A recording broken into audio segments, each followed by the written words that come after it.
and since COVID started, a meeting of the Poverty and Homelessness Board, all members.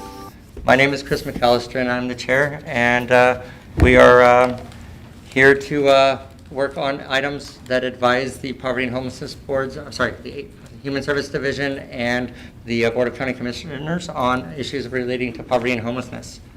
And so I'd like to call this meeting into order and start off by doing a roll call so we can determine quorum. So Commissioner Farr will be late. Let's see here. Councilor Van Gordon has a proxy that will be coming in shortly. Mayor Ennis? I'm here. Representing the City of Eugene. Yes. Councilor Fleck is out, but well, I said he would be watching, but I don't know how he could be watching. But Councilor Fleck will be excused due to COVID, and we have not seen the sheriff. We currently have Miss Brittany Quick Warner on absence. Donna is here for a little bit. Yes. Excellent. I am here. Dr. Willie Foster of the Healthcare Committee. Let's see here. Sean Murphy, Laurel Hill. Mental health. Awesome. Matthias is excused for the youth representative. Susan Lopez is excused. And Julie Weissman. She's online and is not going to be able to get in person in time. So it appears that we do not have quorum. If there's any recommendations from staff about moving or forwarding or what we can do as a maybe virtual vote later, would like to entertain that advice. We can do a virtual vote. Particularly, we have the minutes today, and we have a vote on an additional member for the coordinated entry stakeholders group. And so they're kind of minor votes in totality, so we can send it out. Okay. So I will do a point of order request and ask Catherine, as the person representing the committee for the coordinated entry, if online vote will affect after we formally acknowledge that this meeting in this land and the work that we do is on Kalapuya land, and that we do so with the thoughts that moving forward that all people are included and no one is displaced, and we are thankful for the opportunity to do these good works on this land. We are changing things up today. We usually have public comment at the end, but we want to give the opportunity so that it's not shortcutted for anybody in the audience to identify for public comment. Seeing none, we will move forward on to, we cannot do our minutes approval. So if anybody would like to look over and suggest any changes, we can pass it on to staff. Any issues with that? Okay. This is a very low-key meeting. I'm not used to this. Let's start with our committee updates, please. Catherine Ryan, would you like to talk about the coordinated entry? Yeah, let me get to my notes. Shoot, I have Oh, it. I apologize. I was like, I'm not ready. Okay, I'm not prepared. While determining our quorum, I mistakenly, and I apologize to everyone in the room here, for the non-voting PHB members who still have representation here, can we please get your introductions and your and what you are representing? Starting, Donna. Well, I am a voting member, but that's okay. I'm the education representative, and I'm the McKinney-Vento liaison for Bethel School District. Thanks. Catherine. That's me. Catherine, I am with the Pacific Source CCO. And Dave Haverland with the United States Department of Veterans Affairs. Can I speak to the consent calendar? Non-voting. We're not going to vote on it. Thanks. Thank you, everybody, for the invitation, for the introductions. Mayor Venice has asked to speak to the consent calendar. Yeah, I just I wanted to comment on these financial charts, which I have to say they get better each month, and I am very appreciative of how you have put them together. It does open some questions for me, and I don't need to delay that conversation too much, but I do think that the pieces I like, this we had seen before, but the next slide down, this was very interesting to me. I know we had seen it before. It was very helpful to me. I am assuming that the explanation that the federal and state dollars are reimbursements, and so they come later, which is why you have a long green line on most of these without a blue line. And so that's interesting, but it seemed to me that one is not listed, and that was when you have the coronavirus rent relief is there, the rent assistance was there. It seemed to me that one of these on the list was not there, now I can't find it. But anyway, I appreciated this. And then the next slide, I appreciate very much because if you want to scroll up, the next slide that has the pie chart of by focus area or by priority, this feels incredibly useful to me as we're looking at, this is the one thing I could never tease out of the main budget document is how much money is going to what, and what does that say about our priorities? And it feels to me as we're looking at a strategic plan, being able to see this kind of pie chart is incredibly helpful. And I did have a question on emergency shelter. That is, could you just list where that, it's because it's almost $8 million on emergency shelter, where most of that is going? So the majority are going toward, so the navigation center, for example, dusk to dawn, we have pallet shelter, emergency shelters, and so that's where the majority of the dollars, as well as any type of kind of additional support that's being provided to existing emergency shelters. Right. Yeah, I just think that's, and it's juxtaposed in our packet with the next thing, which we're not doing next on the agenda necessarily, which is the strategic plan. I just wanted to thank you for this, for that series of documents, because they're really helpful.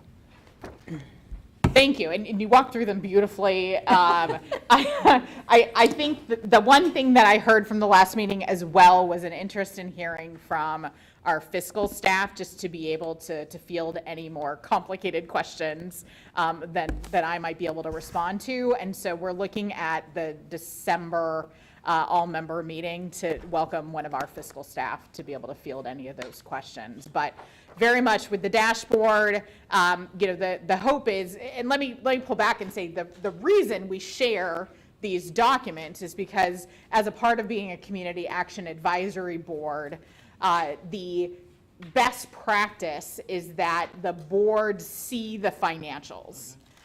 It doesn't mean that the board has to, that they're dictating kind of where the dollars go or that you need to dig in. It's simply that you're seeing them and that we're being transparent. And I also recognize that this is complicated.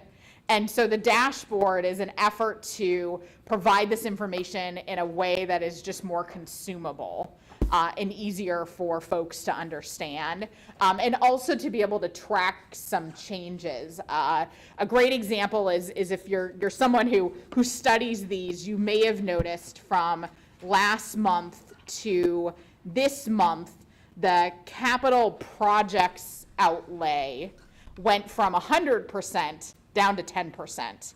And I tried to explain that in the key influencers, saying that we had a budget amendment, an additional $1.5 million was added to the budget, and that's why we're down to 10%, for example. So things move regularly within the county budget. Okay. Is there any other questions or clarifications? I'd like to welcome Commissioner Parr, representing Lynn County, and Councilor Rodley, representing Springfield. Thank you. And I would also like to note that I believe that still doesn't bring us to quorum. Is that correct, Diana? Well, I think that brings us to, I think, 6. I'm not sure. Who all's voting in here? So we have a list here. Let's see. Yeah, I agree. So Dave, you're not voting? I thought you were. Okay. All right. And Donna, you are, yeah. We've got 6 folks right now. 6 out of 16. So we need a 51% in order to do this. So if anybody else shows up, we will pull together some of the actions we need to do. Otherwise, I'd like to ask if there's any other questions regarding the fiscals that we'd like to address or any other comments. I would like to echo that the staff did a great job pulling this together, and I appreciate the pie charts a lot more than the grids that we used to get back when I first started. So presentation is key. So thank you very much for that. So I'd like to ask that Kirsten London give the Youth Homeless Solutions report. Give Catherine time. Let me give you more room. Yeah, thanks. Hi, everyone. My name is Kirsten London, and I am the YHDP coordinator, so working with a bunch of folks on our youth homelessness issues. Our updates are, so we're in the implementation phase for 3 of our projects. We'll have another project starting January 1, but we're really excited about our project launch. There's a lot of work to be done on that. So thankful for folks who have helped participate in that. We are in an open recruitment process for our Youth Action Board. We, like other communities across the United States, made a big ask of our youth, and we are seeing some burnout from that ask. So we're looking to add new members and new voices to that process, because we still need them and their voice and their voting to help navigate the work that we're doing. We did our big YHDP coordinated community launch in August, and we're doing some of the nitty-gritty work now. And Donna can talk about this as well, because she's co-chair of our education coordinated community plan. So we are doing a education-specific launch early next month, where we're going to get our education stakeholders in the room to talk about the work that needs to be done. So I think that's it. Doesn't seem a lot when I talk about it out loud, but believe me, it's been a lot. Any questions? Yeah. Just a comment, which so I might talk to you afterwards. I have a Mayor's Youth Advisory Yes. Council, and they're very interested. They're in sort of breaking up into subcommittees, and they have a subcommittee that's very interested in youth homelessness. And so I'm wondering if there might be a connection that we should forge. That would be fantastic. I had reached out to Jason, I think, in the spring. Good. So, yeah, it would be great to check in about that, because that would be great. Commissioner, Vice Chair. Thank you, Chair. And Kirsten, I'm going to talk about you just a little bit. You've been around this for a long, long time. You're new with the county, but you've been around youth and homelessness and poverty-related and education issues for such a long time. You've been a beacon for a lot of people. Glad to see you on board with the county. And you say it doesn't sound like as much coming out of your mouth, but if you've seen Kirsten's desk, if you've seen where she works and how she works, you know that this is a huge thing that's going on right now. We're just so pleased and proud to have you with us. Thank you. It is remarkable. Back in 1997, we formed the Eugene City Council Committee on Homelessness and Youth. And our charge was to take care of the youth who were hanging out at the fountain. Now, does anybody remember the fountain? There were youth hanging out there.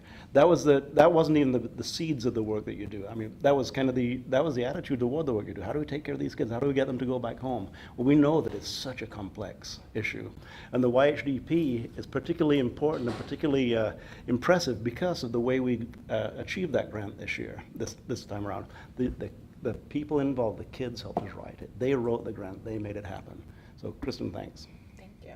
Appreciate that. Kirsten, I called you Yes, Kristen no, again. I was going to give you a hard time, but later. I have many bruises on my shoulder.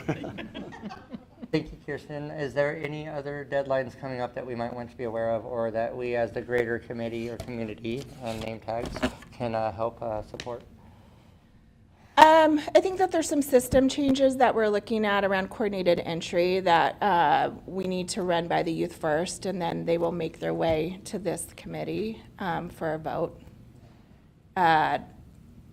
That's what we have right now, but yeah, there'll be more stuff coming down. It's just the coordinated entry stuff that we're starting to really talk about and how to prioritize the youth in that system. So. Well, as a lived experience seat and as one who spent most of my lived experience as a youth, thank you for this work and knowing that the next generation is also going to be taken care of so we can do the general work around the adults as well. So thank you. Thanks, Chris. And by the way, I'll add, it was Mayor Bascom that charged that committee originally. Awesome, thank you. Catherine, are you ready? Yes, I am ready. So coordinate entry, there's a lot of stuff happening.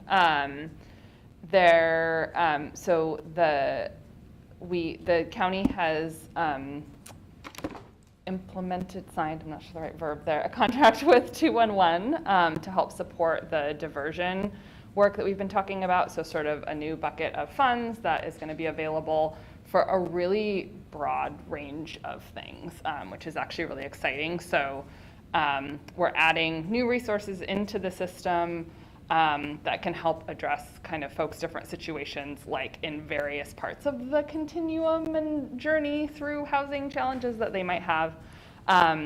And also adding in 211 as sort of this central hub that folks can go through to get connected.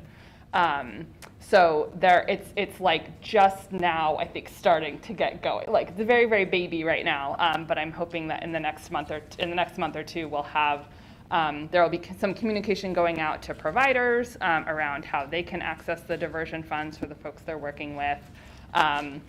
And we're working on updating the county's coordinated entry website so that it is kind of reflects these changes, so that it is a lot more just person-centered, and that the language is really oriented to people who are in a housing crisis and might find their way there. So it's really clear, like, here's what you can do. Like, here's where to go. Here's kind of the resources that might be available to you. So that's all really exciting. So, okay, I'm gonna stop there. More to come in terms of the details. The other thing so we've been really focusing on kind of the access, like how folks get connected, and the structure of adding in this new resource. There's also been conversations happening around assessment, and so I know James has talked about this, but is broad agreement at this point that the VI SPDAT, which is the assessment that we've been using, has a number of challenges with it, particularly around equity and kind of the way that different folks are prioritized. And so that subgroup has been looking through some different options, kind of trying to figure out where we might want to go next with that. And then yesterday at our meeting, because the sort of way we prioritize, the assessment and prioritization kind of go hand in hand with each other in terms of what information we're getting, and then how are we using that to determine kind of where somebody falls in getting connected to a resource. And so the folks from Built for Zero came to the committee and just kind of talked with us around their approach to kind of really doing hyper-focusing on specific subpopulations and kind of working through those a group at a time, and then you kind of move on to the next one. And I think the group felt really positive about kind of that approach. So I think that as we continue to work through that, there are going to be, sort of recommendations that come to this group from the committee around that work and sort of suggestions based on what we're doing of where we would like that to go. So. Thank you. Are there any follow-up questions regarding this presentation? I have one.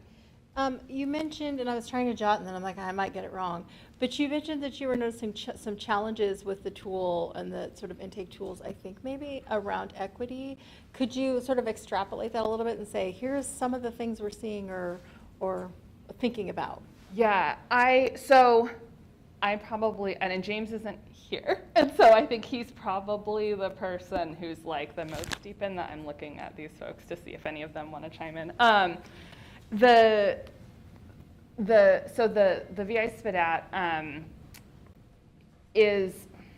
it kind of covers, like physical health, justice involvement, mental health. I feel like there's another piece those are like the three biggest buckets of it. And it doesn't really take into consideration the fact, like, what different people's maybe kind of lived experiences in those systems and through, like, how those might vary depending on who they are.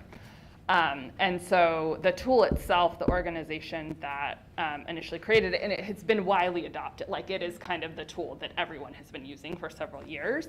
The organization that created it a few years ago now stopped updating it because they were like, we don't feel comfortable with this at this point because we know that there are kind of these challenges. So across the country, COCs have been trying to work through, like, well, what do we do now? And there's one tool, it's the MAP, I don't know what that acronym stands for. It's similar in terms of the way it's structured, but it seems to be the one that is sort of starting to rise to the top, but there isn't a really clear alternative that like very easily and obviously addresses sort of the challenges that were there before. So it's a hard situation to kind of figure out, and it's like, well, we don't want to come, if we can avoid coming up with something brand new, then we would rather not do that, because if we can use something that's been tested and validated, you know, kind of has all that like rigor behind it, that is preferred. But there's not an easy answer for that right now. So that's kind of what that group has been talking through, is like, what are the pluses and minuses, and are there, in that, I think the map is sort of the direction folks are leaning, are there maybe some adjustments we can make of either questions we can add in or tweak it a little bit so it feels appropriate for our community too. Great. I think that helps it, because if I'm not mistaken, and somebody from the county, I think that somebody presented on this at a Board of Commission meeting. Okay, because I was like, oh, I just heard this about this other Yes. tool, but this is the same tool, so I can put it all together and go like, Yeah. because I think it was like an intern or a student from the University of Oregon that did an in-depth thing, and I was like, oh, that's very interesting, and this is that? This is that. So It's all the same thing, yes. Perfect, thank you. And Catherine did a phenomenal job. I'm so impressed. And what I'll also share is that the communities are very much struggling, as Catherine mentioned, with this same thing. And that fortunately, some are rising to the top, not only the map, but someone was just talking to me about the HAT. And then there's also the HAP. And so we actually have staff who are going to a conference early next week to dig into those other assessments so that we can take a close look. And of course, the coordinated entry group will firstly. And the most important thing with any of these assessments is that we not just accept it as okay. That it's imperative that we look at every 3-month and then eventually 6-month period and see, are these negative disproportionalities that we know have been a result of the VI SPDAT showing themselves again in this assessment, and continuing to make changes as a result, and also recognizing that the assessment is a part of the overall decision to refer someone, but it isn't the only piece that determines who is referred. And so that'll also be an important piece of the coordinated entry conversation that's happening is, when do we bring in length of time homeless within our community, and other factors, particularly culturally specific factors that we want to make sure we take into account. And I think also, so for families, one of the things that's been happening for a while is case conferencing, right? Which is this other additional layer of information that can be added into figuring out okay, on the current assessment, this person scored for rapid rehousing, but we know them and have been working with them for 2 years.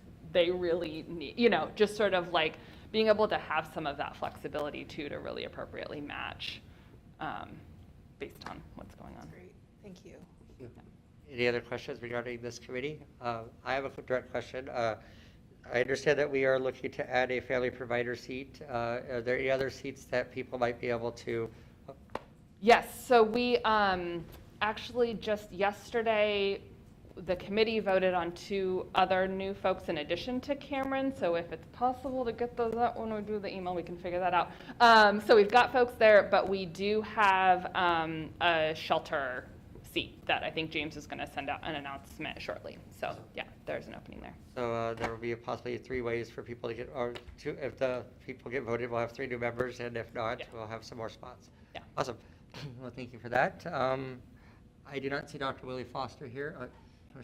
A message from Mayor Van Gordon that he wanted me to pass along to you, that Councilor Rodley is on her way. Fair enough. I texted him it's in person. You didn't tell me that when you asked me to sub.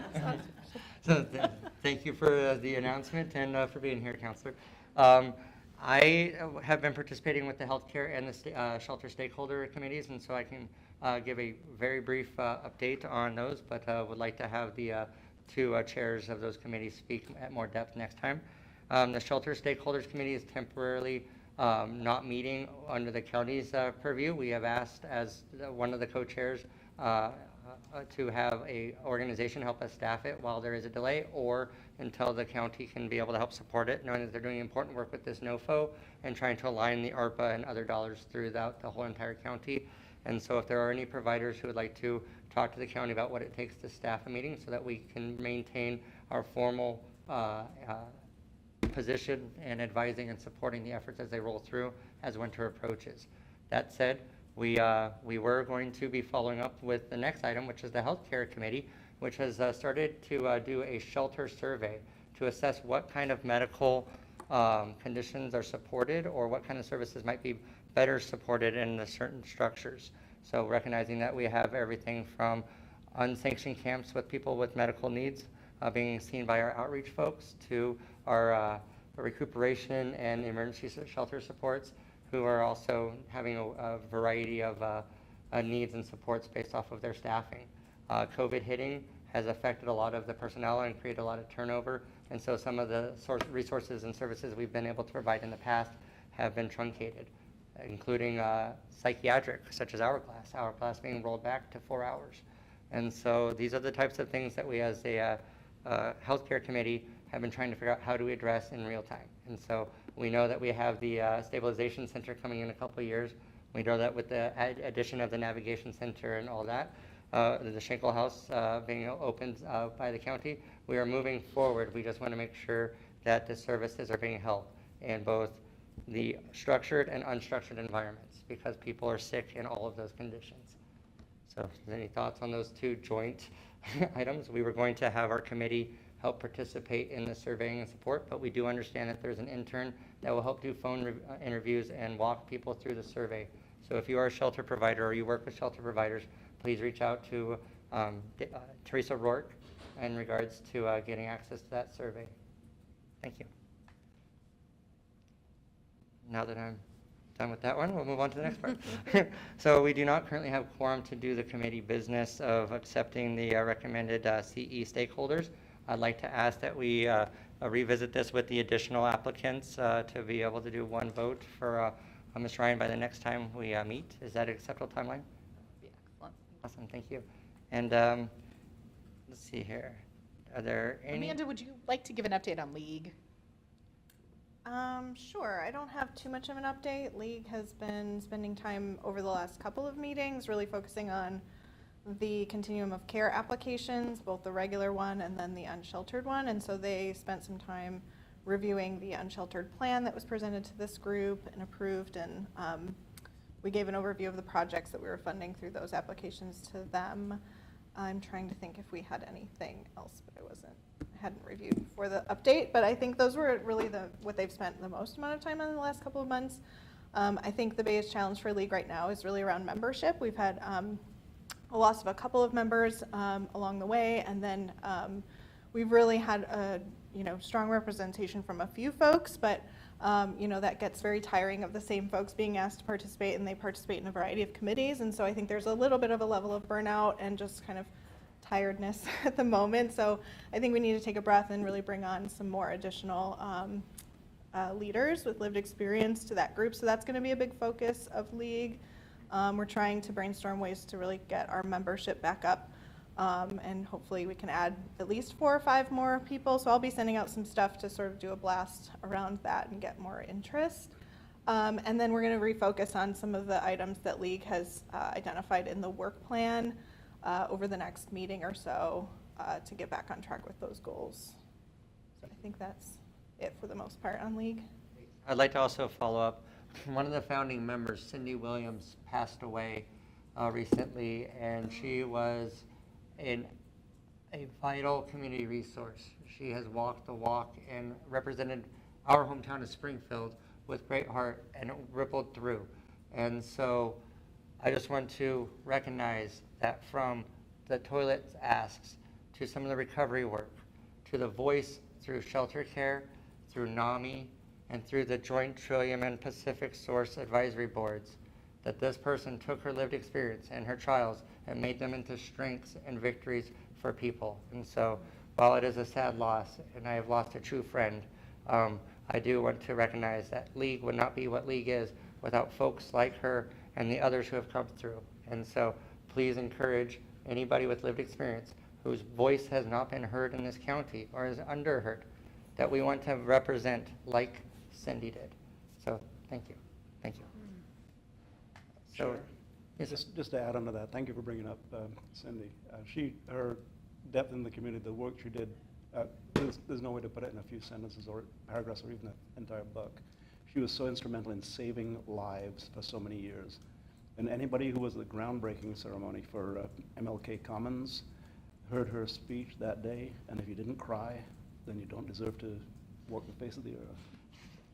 Thank you for bringing that up, Chris. Thank you, sir. Thank you, everybody. With that in mind, may we, do we want to do the chair and vice chair conversation? Yes. So we had 3 seats that are opening. Now I'm trying to remember what the time frame was. But fortunately, we have folks who are interested, A, for the faith community seat, B, the persons with lived experience, and C, for the nonprofit seat. And so the next step is to convene a membership committee so that we can take a look at the applications and be able to move 3 folks forward in each of the seats. So I wanted to see if anyone would be willing to volunteer to be a part of that committee. Sean, thank you. Dave? Maybe Pat? You know, it may be less than appropriate that I be a part of that committee, but if you would like me to attend the meetings and be a part of it, I would most certainly do that. I'm the asterisk member that, you know, The more the merrier. nobody votes on me being a member, so. And I have to recuse myself because I'm one of the people in the selection. Well, I think 3 people is great. Thank you very much. I'll be in touch to schedule a meeting. And then we also, at the end of this year, will have the chair and 2 vice chair roles ending their terms. And so we're going to be looking for either the current chairs or vice chairs to nominate themselves or have someone nominate themselves, or for anyone else who might be interested in the role.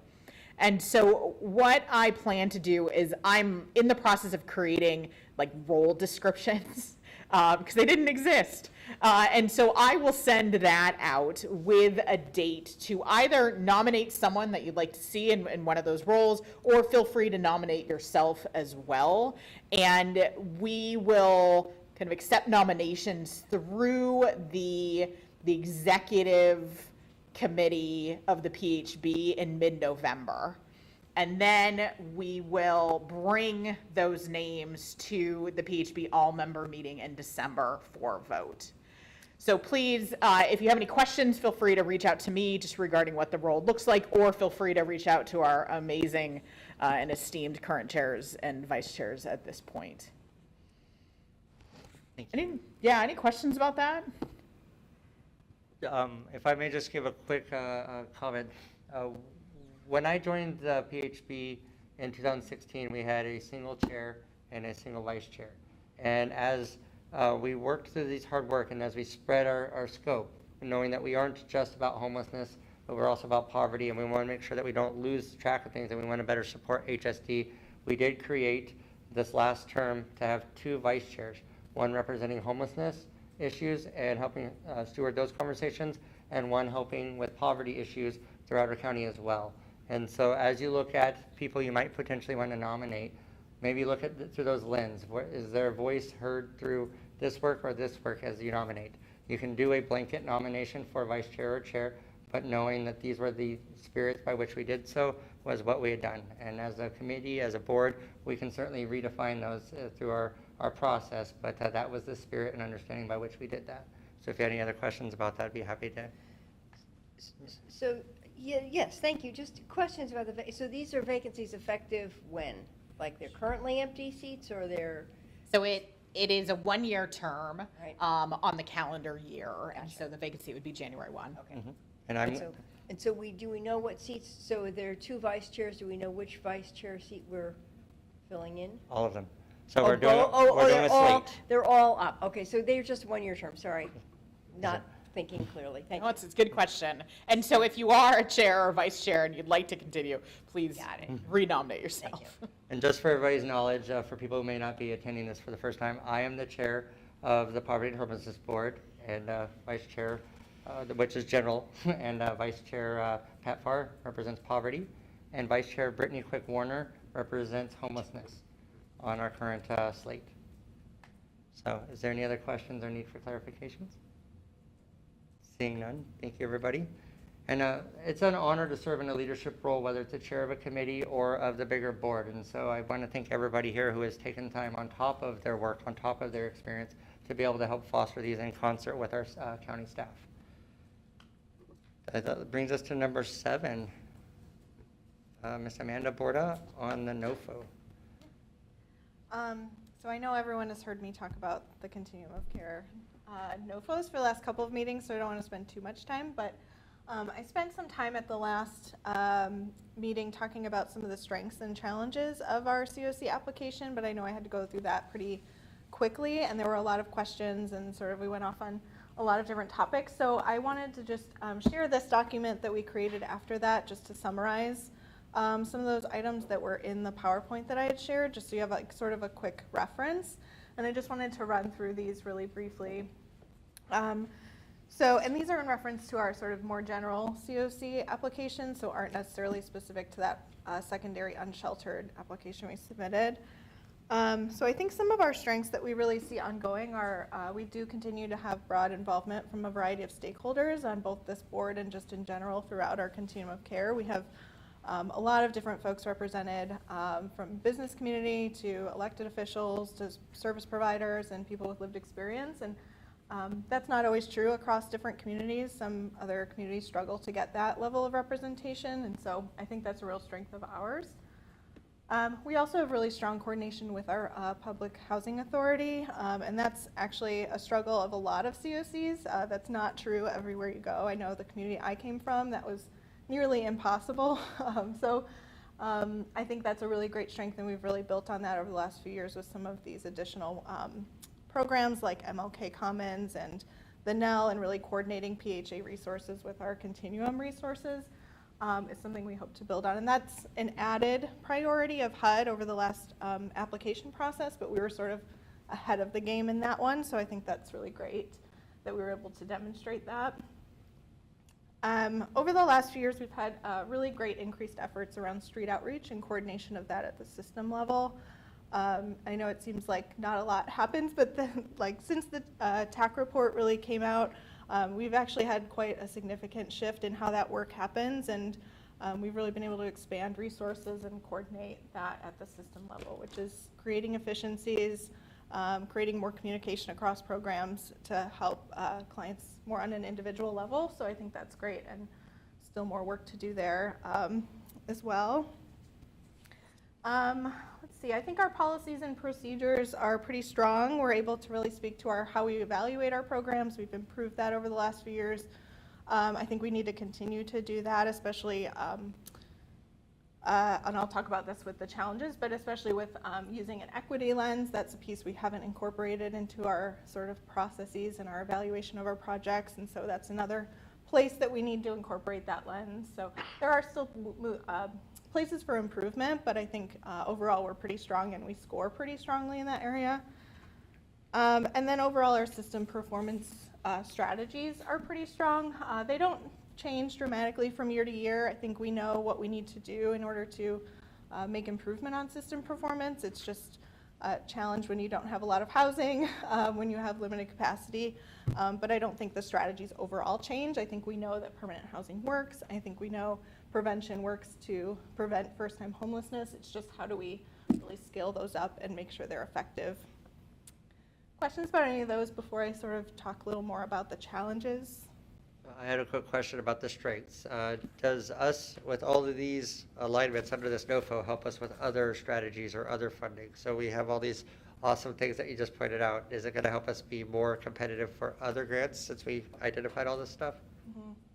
Yeah, I mean, I think everything that we're doing and everything that sort of HUD incorporates into the application really reflects current best practices nationwide. And so, you know, as they update those policy priorities each year, that's sort of a radar of directions we need to be heading, where other COCs are heading, and what we're seeing on a national level. So it's good to pay attention to those and sort of make sure that we're reflecting those to the way that they apply locally, of course. But I think, yeah, I mean, I think the state's aligning their funding a lot with what HUD's priorities are, and et cetera. So, yeah. Thank you. Any other questions? Yes, Sean. Amanda, is there a way to bring in the voice of the tenant councils from the supportive housing as part of that lived experience?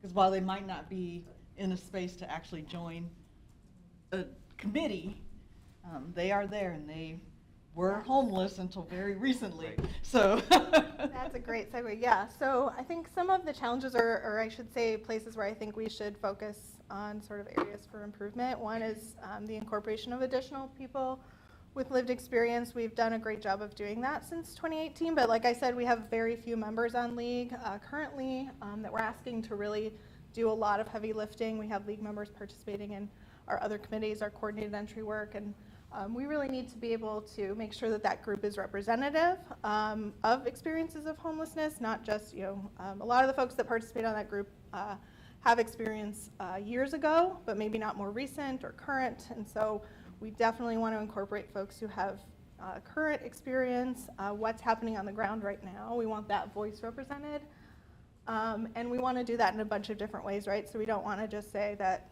League is our voice, but we want to make sure that there's other ways to funnel that, and we're incorporating that across everything we do. So when we're incorporating new programs, we're not just bringing it to League, but we're really asking people if this is what meets the needs, and finding other ways to survey, focus groups, other things like that. So, and I think part of that best practice is incentivizing that with funding to provide stipends.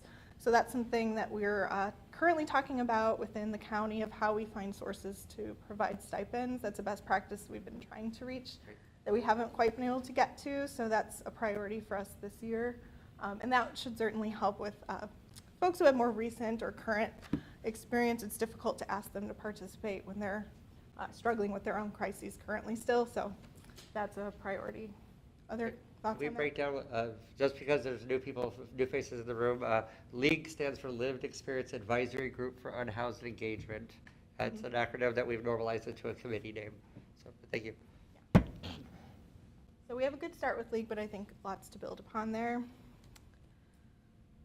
We've mentioned it a couple of times in this meeting, but racial equity is definitely a priority of HUD, but it's also a priority of all continuums. I think across the country, we're really at a point where we have to really reflect on that and see how it's impacting our community. Catherine gave a great example of incorporating that lens with coordinated entry, but that's just one place. I think we need to think about racial equity across our system, how folks access programs, the outcomes that they experience, and if there's disparities that exist between programs. So we need to start thinking about as a board, as a continuum, how we do that and make sure we're enforcing that lens across at the system level, program level, everything.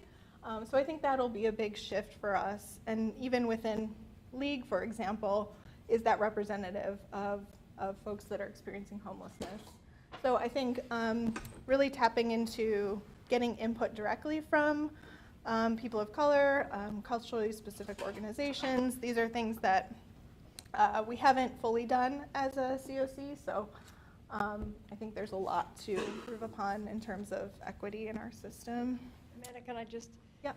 And, I mean, part of that, you know, it's an interesting challenge in terms of fair housing law.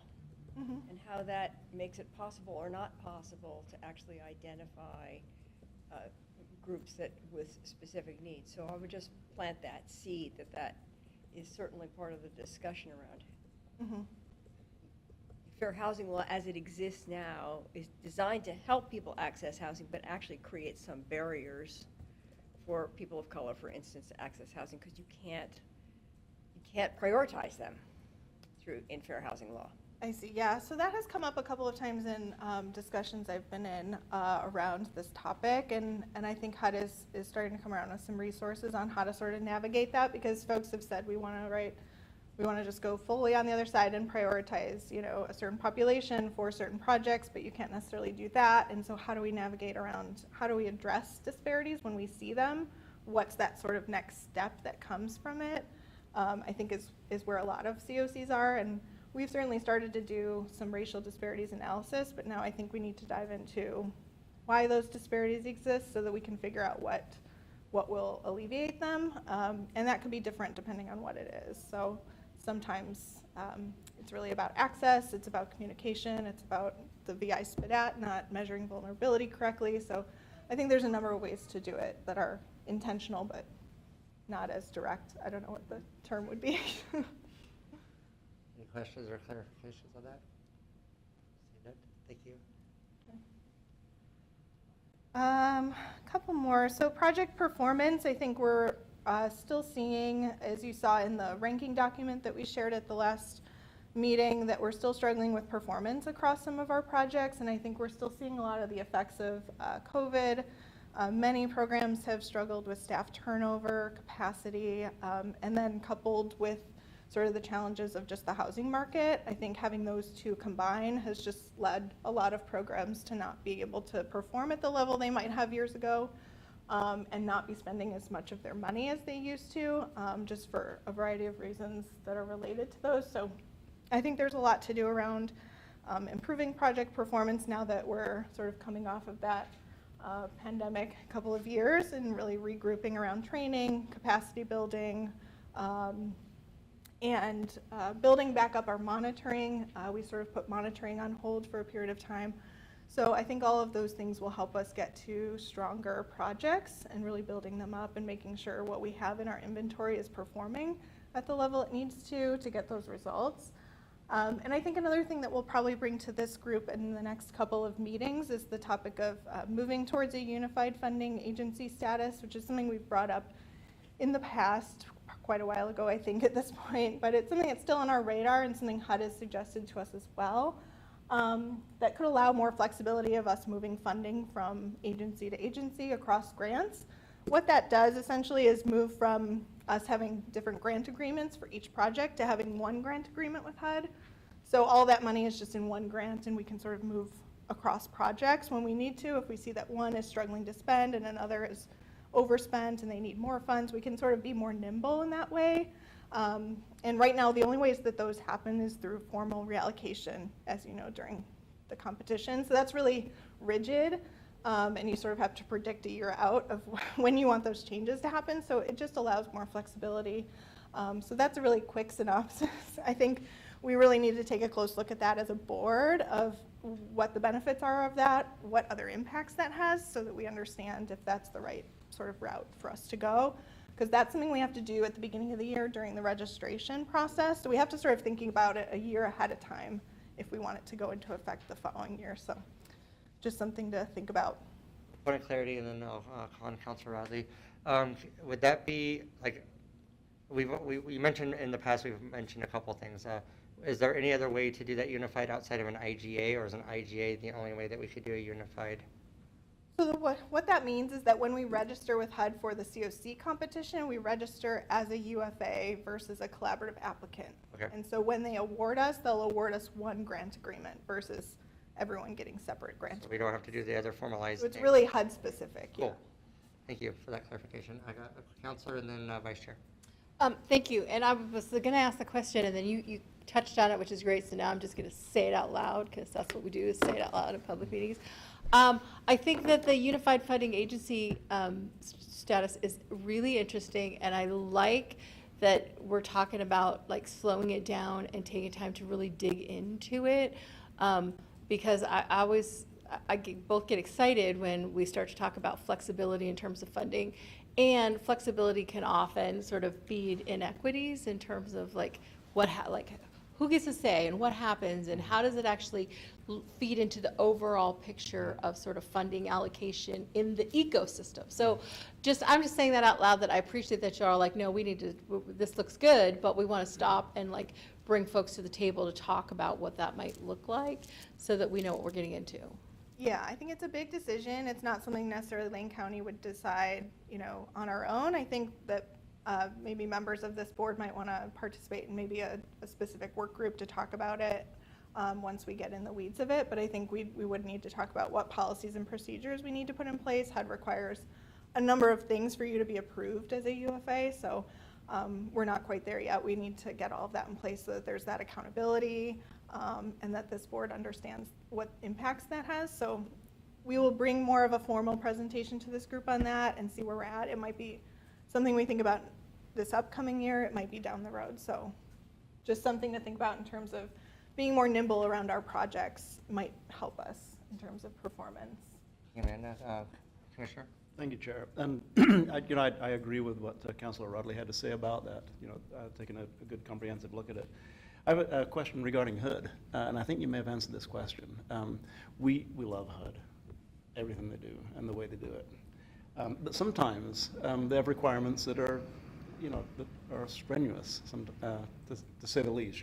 And moving money between grants. I think you've answered this question. I think there's not going to be any different type of requirements between the grants that require different administration as you shift them inside. In the interest of nimbleness, I think is the term that we're using on that. But I don't know if I understood your question. well, you said that in the past, if we wanted to shift resources from one program to another, we had to apply and do it. This is going to make it easier to do that, as long as the shifting in programs doesn't put another layer of administrative overhead on it. It doesn't, yeah. So right now, the way that happens is we have to do that through a formal reallocation, and it's permanent, and we just say we're moving money over. With the UFA, we have one grant. So to HUD, it's just one amount of money that we get, and then we figure out what to do You with. answered the question before I even asked it. And thank so you. we can do that on a year-to-year basis if things are changing with one project or another. Right now, it's more of a permanent, rigid process that we go through to move funds. So it truly is more nimble. We'll see. I mean, HUD nimble, not like HUD nimble. nimble in the way we define. HUD nimble is a little different than. Follow up by Councilor Rodley. And then I promise not to derail around this, but we're like, and make this the meeting, but I'm like, I might not be at the table since I'm the super sub today when you talk about it.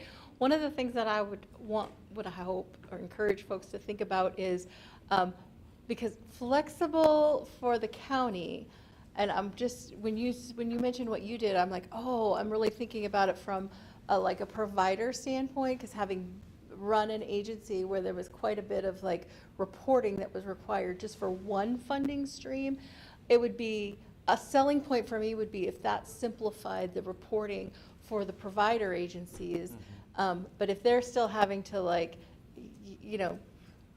anyway, if they're still having to like, I need this money for this, or this money's going to this assistance program, or this money's going to this, and they're still having to report separately, even though we only have one big pot, I'd be like, can we poke around at that a little bit and figure out if there's a way to streamline that for the providers as well? It does. So we can make sure to talk about that when we present it, but it does streamline.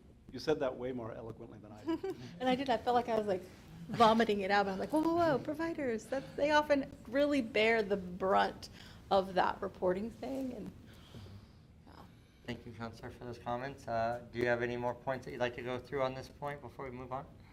No, I think I touched on training and technical assistance as sort of a major focus area over the next year or so. I think we're a little behind on areas we need to do training in, but the last one is just coordination around domestic violence. There's been a number of opportunities over the last couple of cycles that we haven't really been able to fully maximize on. And this has been something we need to improve for years, and that we just haven't had a ton of capacity to do. We certainly have great services with Hope and Safety Alliance, but I think we need to build upon that, expand what's available specific to DV, and really improve the coordination of that across our continuum, so that no matter where someone presents with that need, we know how that kind of connects and coordinates, which right now it's a little bit hodgepodge across our geographic area. And so I think there's a lot of work to do in that area. Would there be, with these this focus and these challenges, is there anything with the modifications we're doing with coordinated entry that will help kind of segue, and also with the youth work that we're doing? Are we at a perfect We do at the coordinated entry group need to sort of talk about how we better coordinate access on a DV level, and I'm not sure where that is in there's a lot to do with coordinated entry, but it's definitely on the list, and we did submit that coordinated entry specific to DV SSO project in the last application. So if that gets awarded, that will help tremendously in sort of having someone able to focus on that area. Because that's always the challenge when there's multiple priorities of making sure it's on the list. Just as a point of reference, thank you, Amanda. Just as a point of reference, we've had monies available for special projects for domestic violence, but we've not either been able to meet the criteria or that we wanted to make sure that we have more wraparound and support services before we do launch it. Because once we get involved in this, we want to make sure that we don't leave it hanging. Leaving a victim in trouble is one of the worst things we could do. And so I really appreciate the tenacity and the consistency that our community is trying to make this work. And so also knowing that as we have been looking at ways to better support our coordinated entry, knowing if there is a segue for funds or projects to help where we are weak, it seems like a perfect opportunity to build. And so thank you for laying this out, and thank you for your work on the coordinated entry, Catherine. Are there any other things you'd like to talk about with the NOFO? Just that we submitted the unsheltered application, so that sort of had to happen through email, and we did get approval from the board on that, and it was submitted a couple days ago. So now we're just waiting. And when is the deadline? Over. When is the deadline for that? It's today. Today the 20th. Well, for them to let us know? No, so we usually hear back. It's due this week, and then the other one was due about a month ago, and so we usually hear back sometimes by the end of the year, but usually January, February sometimes. It depends. Gotcha. Whenever HUD feels like letting us know. Thank you. And just as a point of clarity, we did talk about the unified possible application, knowing that if we want to do something for the next year, that we need to do it before December. So I'd like to ask staff to maybe do a presentation between now and the December meeting. Yeah, I think we'll plan on getting that on the radar when we're ready and can dive into that. Yeah, we'll start with kind of further discussion at the executive committee, and then bring it to the December meeting, if that's all right with the chairs. Yes. So we'll make sure we understand the information before we bring it to the general committee, and then be able to start this process. So thank you very much, Amanda, and all the staff. I know Maria Cortez also helped with this work, and our numbers staff, making sure that everything's dialed. So thank you very much for giving us a new revenue option. Yeah, I second that. Amanda does a phenomenal job and is so knowledgeable about all these complex realities. I would encourage, if someone's in one of the PHB committees and they think about especially one of the opportunities that Amanda just shared, and feel like it could be focused on within a committee, let your chair know, and I'd be glad to have further conversations. I know we'll be reaching out too to see, is this something that a committee could take on? And then we'll also be looking at how can we move a number of these challenges forward as we go into this next year. Thank you, Kate.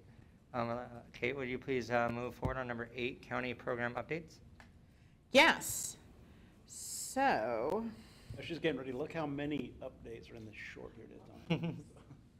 How many milestones. So I'm sorry to Commissioner Farr, who's already seen this before, but I'm all about recycling slides.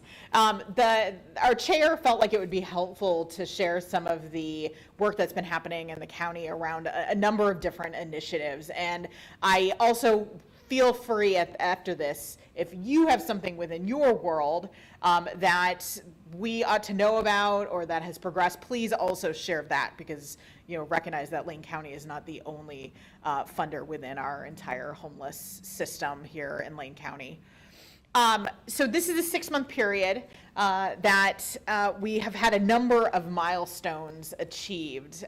The first being, like Kirsten mentioned, the YHDP coordinated community plan was adopted by all of you. Thank you. And an enormous amount of work went into it by our youth groups. And they continue to be engaged as we think through what are the priorities within this plan that the group wants to work toward, and how can those groups help support the different programs, many of which kicked off this month, and others will start in January. So that was an exciting accomplishment. In August, the NEL opened, much thanks to Laurel Hill Center, as well as Homes for Good and Quantum Residential. That was a great opportunity to be able to move 45 individuals who are chronically homeless into permanent housing.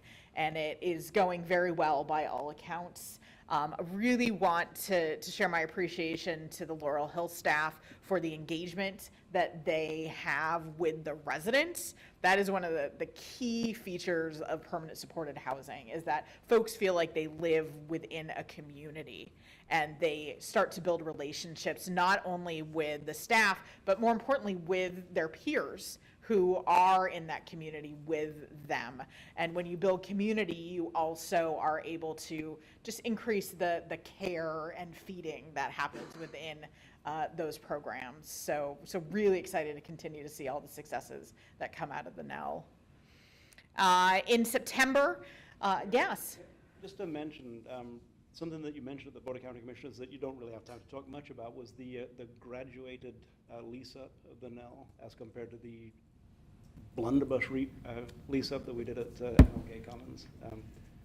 Yes, and Sean, you may know how many folks are at the NEL. Do you happen to know right now? We are over 30. I do Okay. know that. Wonderful. Whereas we went from 0 to 51, I think, at MLK. 0 to 48 in about that much time. It seemed to go fast, though. And so that's fantastic, because there's also timelines that Homes for Good has around the lease-up period to be able to fill all the units. So we want to make sure that while we are gradual in welcoming people into programs, that we're also moving fast enough to be able to meet those timelines that Homes for Good has of their funders. I want to make sure that my point was that that we have learned a lot at MLK Commons that we're able to apply at the NEL to make it a easier system for people to adjust to when they're going into the lease. And it's right over there. Well, right over there. If you want to go take a look at it, it's pretty marvelous. Yes, thank you. We also applied for Project Turnkey grant, and many of you provided a letter of support, so thank you very much. That was through the Oregon Community Foundation in partnership with Oregon Housing and Community Services. And we were waitlisted, which wasn't what I had hoped for, but doesn't close the door on the opportunity to be able to purchase a second motel, because we already have one right now through a previous Project Turnkey grant that purchased Bridges on Broadway. So I just wanted to share that, because if it does move forward, we'll give you a heads up. It's an opportunity to begin providing shelter for folks, and then eventually turn it into a permanent supported housing facility. So it's a great opportunity if it does come through. I also know that the Confederated Tribes applied for the opportunity to purchase a motel through the same Project Turnkey grant, and understand they were awarded. And so I believe they will be purchasing a motel somewhere in Lane County. I haven't heard what they've landed on at this point. So that's exciting. Yes? Select. Yes, the Siletz, yes. Cruz, Loremqua, Celeste. Is it, those are two separate tribes. You see how I just said Confederated? Yeah. It's 4 tribes, so, yeah. It's the, Well, CT Clusi and Siletz are two separate. Lower Umpqua and Sayus Law. Okay. yes, thank you. Thank you for the clarification. So that was exciting, and I will also say the reason that we know about that is because they did reach out to kind of the continuum of care to ask for support, and so that just was a great opportunity for us to be able to support their application, and also feel like we'll have an opportunity to be able to partner in other ways once they identify a motel that they're going to purchase. So another accomplishment is the River Avenue Navigation Center that has now been open for nearly a month at this point. The agency that's running the facility is called Equitable Social Solutions, and I'm still trying to get their program director to a meeting so that he can meet everyone. But it is going well on all accounts. Enormous thanks to the City of Eugene for their partnership on this effort. There are 75 beds available, and at this point, I heard this morning, there were 41 residents.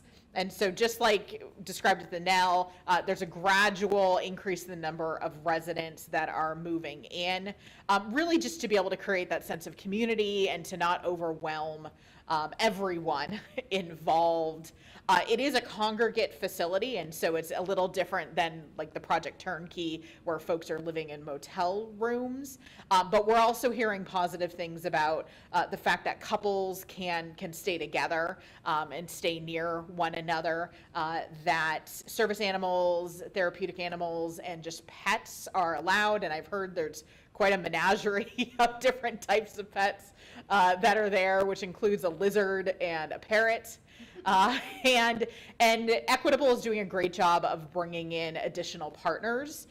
If you're someone who thinks, gosh, I'd love to work with them, but I haven't met them, feel free to email myself or Amanda, and we can get you in touch with David Montez, who is the program director there. An exciting development is that Lane County was awarded OHCS funds from the state for the opportunity to bring in a culturally specific provider who can offer peer support to residents in the Navigation Center, as well as a provider who can offer behavioral health supports also for those residents. And so it could be one provider or it could be more than one provider. But we know that those types of supports are incredibly needed. What's wonderful is there's actually space in the building right now to be able to host those individuals. And so the county is going to be releasing a request for proposal soon to be able to get those services in place. So it's very exciting. Yes. Thank you. That's a lot of it is exciting. When you say culturally specific, have you all identified like specific populations of folks that you're like, we want to make sure that we do this? Is it also sort of being led with racial equity or all the things, or just could you just say a little bit more about what be more specific about culturally specific?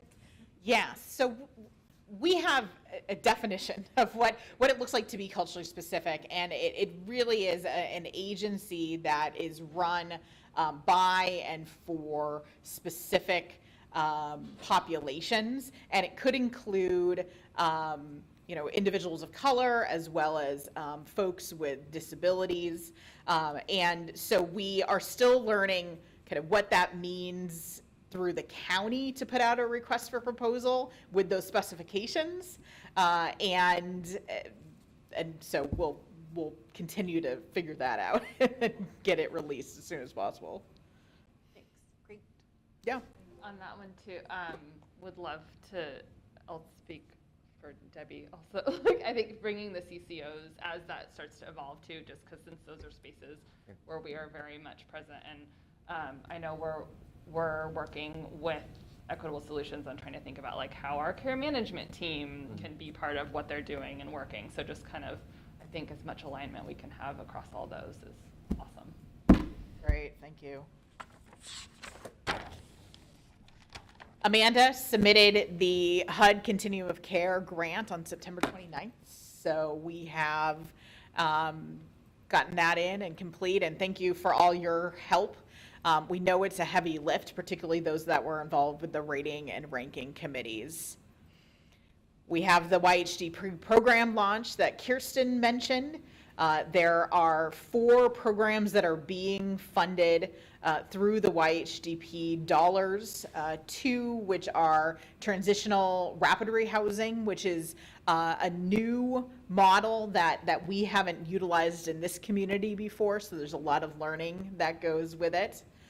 There's also one that is for outreach, and Looking Glass will be expanding their hours of outreach as well as their hours of their access center for youth. And then there's also a program specifically for host homes, and that's going to be individuals in the community who are opening up their home to serve youth, particularly those who are involved in school but are unstable in their housing or without a home. And so we're looking forward to seeing those move forward and to be able to see the kind of the impact that it's making on the system. And it also is why understanding what the youth priorities for referrals to each of those programs will look like is important. Is because we want to make sure that we're connecting folks to the best fit program that will help them stabilize long term. We also opened up the Schenkel Brooklyn Street Shelter. We had a great ribbon cutting last week, and we are expecting it to officially open either tomorrow or Monday. We've been waiting for some insurance paperwork to come through. That's a 12-bed facility. It includes single rooms as well as double rooms, and will also be run by Equitable Social Solutions.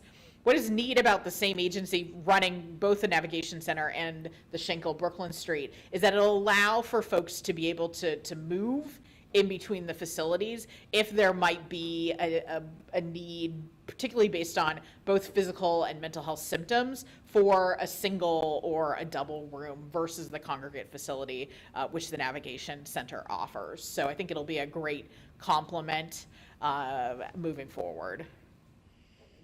And then Amanda mentioned the HUD Unsheltered Homelessness Grant was submitted. You may recall that this group decided to request 2 different program types with those dollars. The first being rapid rehousing for single individuals. The second being support for people who are holding vouchers, such as Section 8 vouchers or emergency housing vouchers. Because we certainly, if someone gets a voucher, we want them to be able to lease up. We don't want to see those vouchers go away, even though it is incredibly difficult for people, especially with barriers to find housing right now. So this will provide additional navigation support. And then lastly, this month, we are moving forward with contracts for agencies who applied through 2 different capacity building grants via the county. We did one that was just for general capacity building and got a number of asks around training, technical assistance, bringing in contractors, supporting DEI assessments and progression within agencies. And then we also had a second RFP that was specifically for technical support. And the majority of those dollars are going toward tablets or laptops. And that's exciting because we know that it results in more services out in the field and also better data quality. And so that equated to a little over $900,000 that are being provided to 15 agencies, some of whom are receiving both grants. So we're really pleased to get that out into the community. Any questions about these details? Yes? I assume there's a list of those 15 nonprofit agencies probably on the website or something somewhere so we can see who they are. Or there will be? Yeah, in fact, I shared them at the commissioner meeting yesterday, so it's public. If It's in the packet probably from the meeting. It isn't, but I'm glad to share.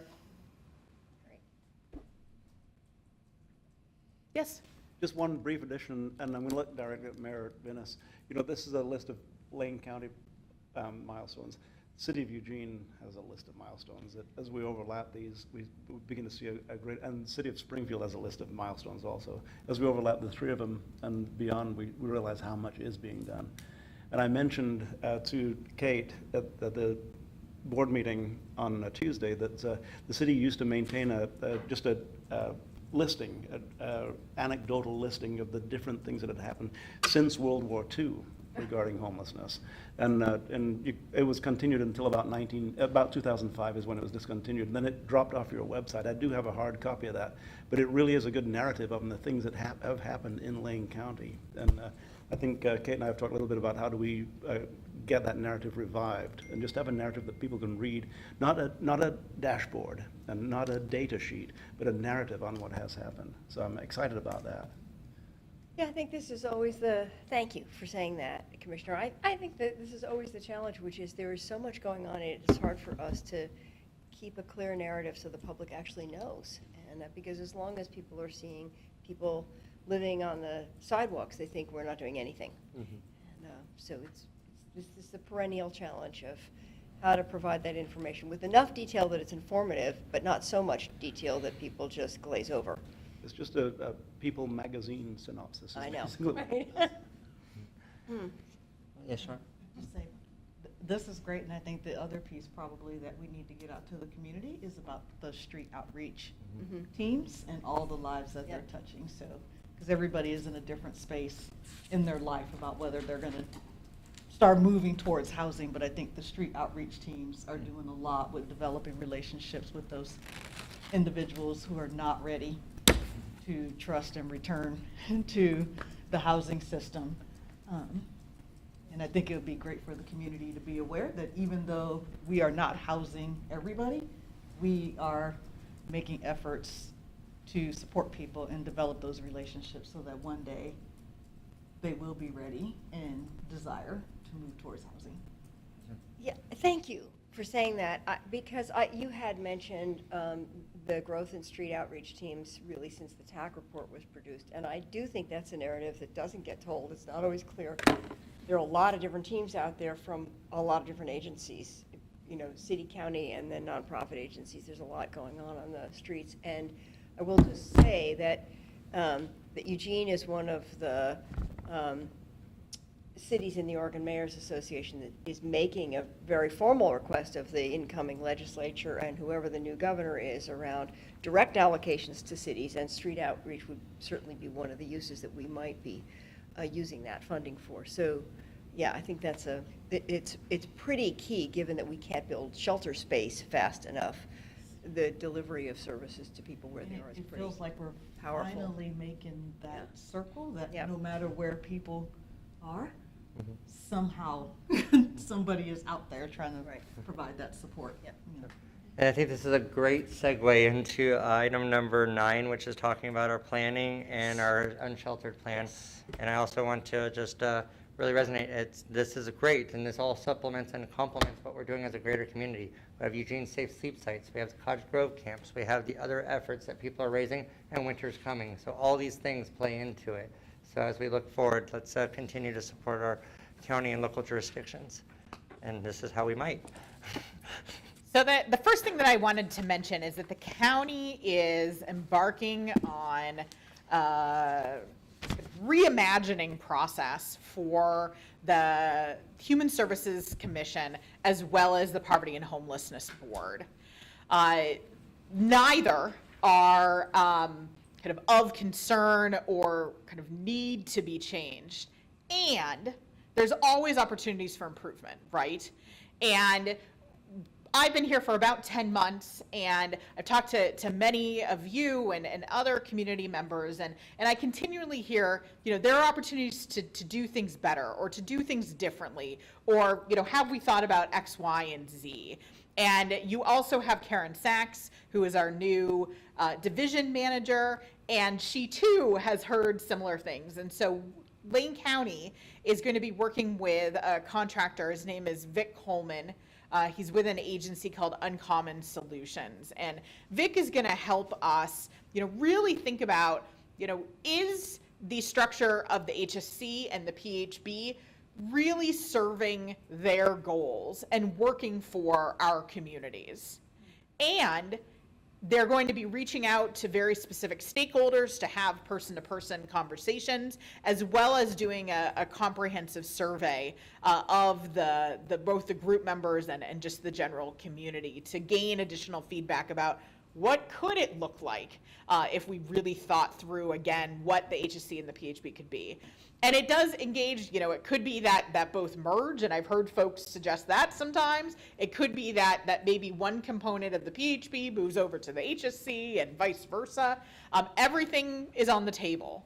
And so we're looking forward to this process, really appreciative of Vic and his team walking us through it, and know that each of you will be engaged in at least one way or another.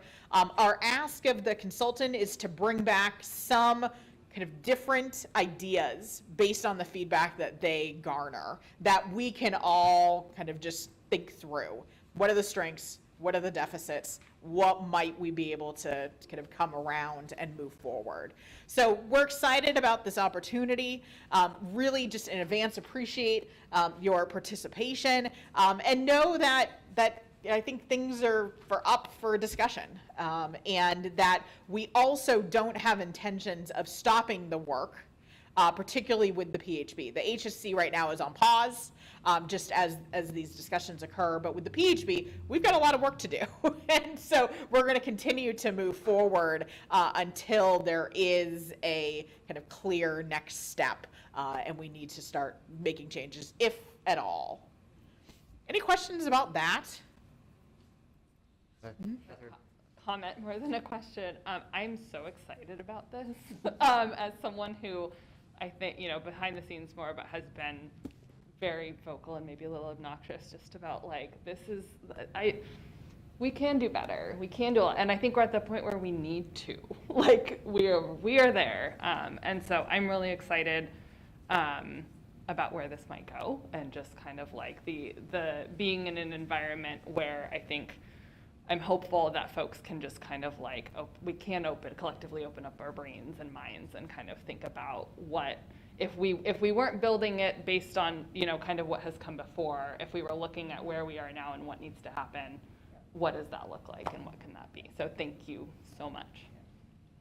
Well, also not to diminish any of the work of the people who have been going through this rubric trying to make things happen while we do this too. I want to make sure both comments are necessary. Yeah, I actually just really wanted to piggyback on Catherine's comments, because I really appreciate that, and appreciate the fact that that the staff has heard a lot of our concerns about this strategic plan and incorporated that into the plan. I actually think that the plan asks as many questions as it poses answers when I look at it, and so I have 1,000 questions around what we're saying in this plan, but I think for this plan in this form to be available for a consultant is very helpful, because I think a consultant can look at it and say, well, how does that work? Where's that committee? Well, it's on pause, right? I mean, there are many questions associated with that. So that, thank you, because I think it was, as I looked at this plan, it's not like it made me happy the way it reads, but it did respond to the concerns we'd had about the structure of it. Thank you, Madam Mayor. Commissioner Farr. Thank you. And, our historian can attest to what I'm going to say next. The PHB has done better. 2 years of COVID has made it very difficult for us to do any kind of business at all. And anybody who's been watching recently hasn't seen the type of work such as Operation 365, where we house 400 homeless veterans. The PHB has done a lot better, and I anticipate that we will. And no small part of the discussion is our governance model, and we'll talk about that. A lot to be said about this. Looking forward to the work. Thank you, Chair. Thank you for this presentation. Do you have any more before I wrap up? Well, I'll just share in your packet, there is a Q1 update around our PHB strategic plan. You'll see that metrics have been added, as well as a column to detail progress around the metrics. Identified either a lead person or a lead committee, as well as notes within Q1.